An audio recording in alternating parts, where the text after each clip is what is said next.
আজকে আমি আপনাদেরকে মেজাজ ও রাগ নিয়ন্ত্রণ সম্পর্কে বলতে চাই, কিন্তু আমি নিজের কোনো মন গড়া বক্তব্য দিতে চাই না, বরং আল্লাহ কিভাবে এই বিষয়টি তুলে ধরেছেন এবং ব্যাপারগুলোকে সংশ্লিষ্ট করেছেন সেটাই উপস্থাপন করব, যেন আপনারা একেবারেই ভিন্ন এবং নৈর্বৃত্তিক আঙ্গিকে ব্যাপারটা চিন্তা করতে পারেন। প্রথমত আল্লাহ বলছেন, ফামা উতিতুম মিন শাইইন ফামাতাউল হায়াতিদ দুনিয়া। তোমাদের এই দুনিয়াতে যা কিছু দেওয়া হয়েছে সব কিছুই পার্থিব জীবনের ব্যবহার্য সামগ্রী। অন্য কথায় এগুলো তাৎপর্যহীন। আখিরাতের জীবনে যা আসছে তার কাছে এগুলো কিছুই না, এবং আমরা এগুলো নিয়েই পড়ে আছি। আমরা মনে করি যখন আমরা কিছু পাই বা হারিয়ে ফেলি অথবা খারাপ কিছু ঘটে, এটাই বুঝি দুনিয়ার সব কিছু। এখানেই দুনিয়ার শেষ নয়। আপনাকে যা কিছু দেয়া হয়েছে তা হচ্ছে ব্যবহার্য সামগ্রী, মাতা। মাতা অর্থ এমন কিছু যা আপনি ব্যবহার করেন কিন্তু উপভোগের প্রয়োজন নেই। প্রাচীন আরবরা মাতা নামে এক ধরনের ব্রাশ বাসন মাজতে ব্যবহার করত, এমন জিনিস যা ব্যবহার্য কিন্তু উপভোগ্য না। ঝাড়ু, বেলচা, কাঁটা চামচ, এগুলোই আরবিতে মাতা। আল্লাহ বলছেন সমস্ত পৃথিবী এর সব কিছুই মাতা। আপনাদের যা কিছু দেয়া হয়েছে সবই। মোট কথা, আপনার জন্য এমন কিছু যা এখন শুধুই বৃহৎ উদ্দেশ্যে ব্যবহার করছেন। উপভোগ করার বস্তু হচ্ছে আখিরাতের জীবনে। আল্লাহ বলেন, ওয়ামা ইনদাল্লাহি খায়রুন। আল্লাহর কাছে যা আছে তা আরও উত্তম। আপনারা হয়তো অবাক হচ্ছেন, আমি এখন রাগ নিয়ে কিছুই বলছি না কেন, এগুলো কেন বলছি। আসলে এগুলো সবই আল্লাহর ভাষ্য অনুযায়ী সম্পর্কিত। আপনাদের ব্যবহার্য সামগ্রী হিসাবে যা কিছু দেয়া হয়েছে তা এখানে এই ক্ষুদ্র দুনিয়ায় ব্যবহারের জন্য। এই ক্ষুদ্র আবদ্ধ জীবনে এই সামগ্রীগুলো এখনই ব্যবহারের জন্য। আর আল্লাহ তার নিজের কাছে যেগুলো রেখে দিয়েছেন সেগুলি উত্তম। প্রথমত সেগুলো উত্তম, এবং দ্বিতীয়ত সেগুলো চিরস্থায়ী। সুতরাং পৃথিবীতে আপনি যা পেয়েছেন, আল্লাহর নিকট তার চেয়ে উত্তম সামগ্রী রয়েছে। আপনার যদি একটি বাড়ি থাকে, আল্লাহর কাছে উত্তম বাড়ি আছে। আপনার এখানে পোশাক আছে, আল্লাহর কাছে এর চেয়ে উৎকৃষ্ট পোশাক আছে। আপনার বাহন আছে, আল্লাহর কাছে আপনার জন্য আরো চমৎকার বাহন আছে।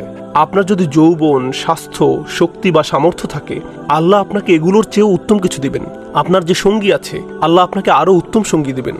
আল্লাহর কাছে আপনার জন্য যা কিছু রয়েছে সবগুলোই আরো উৎকৃষ্ট। সুতরাং দুনিয়ার এই জিনিসগুলোতে জড়িয়ে যাবেন না, এবং মনে রাখবেন জিনিসগুলো যতই বড় হোক না কেন, আল্লাহর কাছে আপনার জন্য যা আছে তা এর চেয়ে উত্তম। তিনি বলছেন আবকা, তুলনামূলকভাবে আরো দীর্ঘস্থায়ী।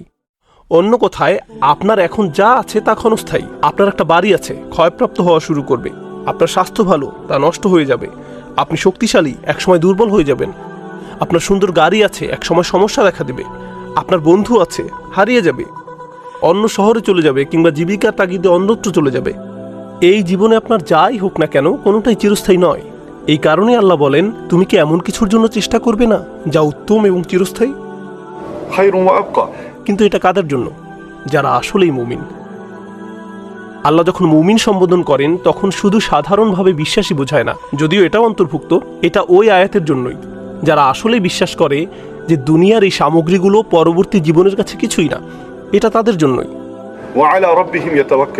তারা প্রচণ্ডভাবে বিশ্বাস করে, তারা প্রচণ্ডভাবে তাদের প্রভুর উপর বিশ্বাস রাখে। এর মানে হলো, এটা প্রকৃত অর্থেই বিশ্বাস করতে হলে আপনাকে আল্লাহর উপর অগাধ বিশ্বাস স্থাপন করতে হবে যে তিনি পরবর্তী জীবনে আপনাকে এমন কিছু দেওয়ার প্রতিশ্রুতি দিয়েছেন যা আপনি কখনোই দেখেননি, এমনকি গন্ধও নেননি, শুধু শুনেছেন। তার কথার উপর বিশ্বাস করাই যথেষ্ট, শুধুই বিশ্বাসের প্রয়োজন। তিনি বলছেন তাদের জন্য যা তারা পরবর্তী জীবনে পাবে তা উত্তম এবং চিরস্থায়ী, কিন্তু এর বিশ্বাস ও আল্লাহর উপর ভরসা থাকা লাগবে। এরপর তিনি বলেন, ওয়াল্লাযীনা ইয়াজতানিবুনা কাবাইরাল ইসমি। এরা হলো সেই লোকেরা যারা আখিরাতকে দুনিয়ার উপর প্রাধান্য দেয়, যারা বোঝে এগুলো শুধুই ব্যবহার্য সামগ্রী। তারা কবিরা গুনাহ থেকে বিরত থাকে। এখানে আরেকটা ব্যাপার চলে আসে, সগীরা ও কবিরা গুনাহ। আপনার প্রধান কাজ হলো কবিরা গুনাহ থেকে দূরে থাকা।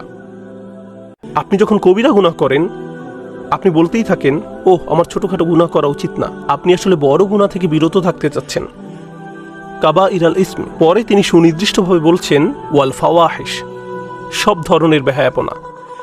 এটা বেহায়াপনা নিয়ে বক্তব্য নয়, রাগ নিয়ন্ত্রণ নিয়ে।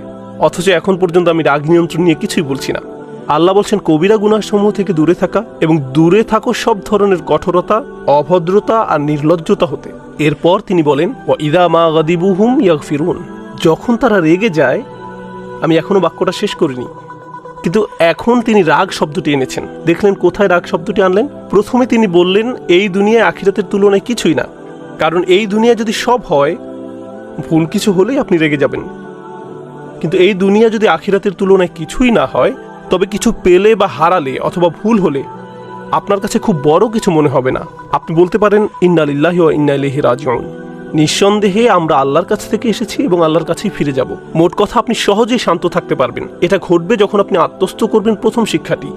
দ্বিতীয় বিষয়টি হলো, আল্লাহ যেমনটি বলছেন বড় গুনাহ থেকে বিরত থাকা, তিনি বিশেষভাবে এটিকে উল্লেখ করেছেন সব ধরনের নির্লজ্জতা। নির্লজ্জতা কি? আপনার উত্তেজনা এবং আবেগকে নিয়ন্ত্রণের অক্ষমতা। আপনি উত্তেজিত হলেন, তা প্রকাশ করে ফেললেন। আপনার কোনো কিছু দেখার তাড়না জাগলো, আপনি বিরত না থেকে তাকিয়ে থাকলেন। আপনার কোনো জায়গায় যাওয়ার জিদ চাপলো, আপনি না পেরে চলে গেলেন। আপনার কারোর সাথে যোগাযোগ করার তাড়না জাগলো, আপনি বিরত থাকলেন না। এটা আল্লাহকে অখুশি করবে কিনা তা আপনার মাথায় এলো না। আপনি পারলেন না এই তাড়নাগুলো নিয়ন্ত্রণ করতে। আপনি যদি এই তাড়না ও আবেগগুলোর উপর নিয়ন্ত্রণ হারিয়ে ফেলেন, তাহলে যখন আপনি ক্ষিপ্ত হবেন তখনও আপনি নিয়ন্ত্রণহীন হয়ে পড়বেন। তাই যে ব্যক্তি নির্লজ্জ তার নিজের মেজাজের উপরও নিয়ন্ত্রণ নেই। কিন্তু যে তার লজ্জা সামনে রাখতে পারে এবং আবেগ নিয়ন্ত্রণ করতে পারে, যা কিনা আরও বেশি শক্ত, কারণ আমাদের সবারই উত্তেজনা আছে, আমাদের সব সময় তা সামনে রাখতে হয়। আপনি যদি তা পারেন, ক্ষিপ্ত হওয়া থেকে বিরত থাকা আরও সহজ হয়ে যাবে, আরও সহজ হয়ে যাবে। আল্লাহ বলেননি তারা যখন রাগান্বিত হয় তখন শান্ত হয়ে যায়, বরং তিনি বলছেন তারা যখন রেগে যায় ওয়াহুম ইয়াগফিরুন, তখন মাফ করে দেয়। এখন রেগে যাওয়ার ও শান্ত হওয়ার একটা ব্যাপার আছে, এটা খুব কঠিন। চিন্তা করুন, কেউ আপনাকে খুব বিরক্ত করছে। আল্লাহ বলছেন যারা আল্লাহকে বিশ্বাস করে এবং আখিরাতকে দুনিয়ার উপর স্থান দেয়, তারা যখন খুব রাগান্বিত হয় তখন ক্ষমা করে দেয়। সুবহানাল্লাহ, সুবহানাল্লাহ। আমরা শান্ত অবস্থাতেই ক্ষমা করি না। আল্লাহ বলছেন যদি আপনি সত্যিকার অর্থে এমন মানুষে পরিণত হতে চান যারা আখিরাতকে প্রাধান্য দেয়, তাহলে রাগান্বিত অবস্থাতেও আপনার ক্ষমা করা শিখতে হবে। কি চমৎকার এক মানদণ্ড তিনি দিয়েছেন! এটা সর্বোচ্চ সামর্থ্য সম্পন্ন লোকদের জন্য। আল্লাহ আমাদেরকে সে তৌফিক দান করুন। এর পরের আয়াতে তিনি বলেন আপনি রেগে যেতে পারেন, প্রতিশোধও নিতে পারেন। যদি আপনার সাথে খারাপ কিছু করা হয়, আপনি তা ফিরিয়ে দিতে পারেন। কেউ আপনাকে চর দিলে আপনি তাকেও চরও দিতে পারেন। এর অনুমোদন ইসলামে আছে। প্রতিশোধ ইসলামে অনুমোদিত, কিন্তু ন্যায় বিচারের স্বার্থে ব্যক্তি পর্যায়ে না হয়ে বিচার ব্যবস্থার মধ্য দিয়ে যেতে হবে, এটা ইসলাম অনুমোদিত। কিন্তু আল্লাহ বলেন আপনি যদি এখনও সুন্দরভাবে ক্ষমা করতে, ফামান আফা আও আসলাহা, এবং সম্পর্ক সুন্দরভাবে পুনঃস্থাপন করতে পারেন, শুধু রাগ দমন নয়, ক্ষমা করতে পারেন, তবে কি পুরস্কার পাবেন? আমি কেন প্রতিশোধ নিব যখন আমার ক্ষমা করা উচিত? কেন আমি একটির পরিবর্তে অন্যটি নেব? তিনি বলেন ফাআজরুহু আলাল্লাহ। স্মরণ করে দেখুন, আগে তিনি বলছেন তার কাছে যা আছে তা উত্তম ও চিরস্থায়ী। এবার তিনি বলছেন আপনি যদি কাউকে ক্ষমা করতে চান, আপনার রাগ দমন করেন, এর পুরস্কার এত ব্যাপক যে এটা বর্ণনা করা সম্ভব না। শুধু এটাই বলা যায় যে তা আল্লাহর কাছে আছে। আল্লাহই আপনাকে দেখবেন, আল্লাহই আপনাকে দেখবেন। এর বর্ণনা এতই বিস্তৃত যে শুধু এটুকুই বলা যায় আল্লাহর হেফাজতে আছে আপনার পুরস্কার। সুবহানাল্লাহ। আল্লাহ আমাদের সবাইকে রাগ নিয়ন্ত্রণ সহজ করে দিন, শান্ত থাকার তৌফিক দান করুন এবং বিশেষভাবে ক্ষমা করার যোগ্যতা দিন, নির্দিষ্টভাবে যখন পরিবারের সদস্যদের ভিতরে এটা ঘটে, কারণ আমরা পরিবারের ব্যাপারে খুবই অসহিষ্ণু। বারাকাল্লাহু লি ওয়া লাকুম ফিল কুরআনিল হাকিম ওয়া নাফা'নি ওয়া ইয়্যাকুম বিল আয়াতি ওয়াজ যিকরি।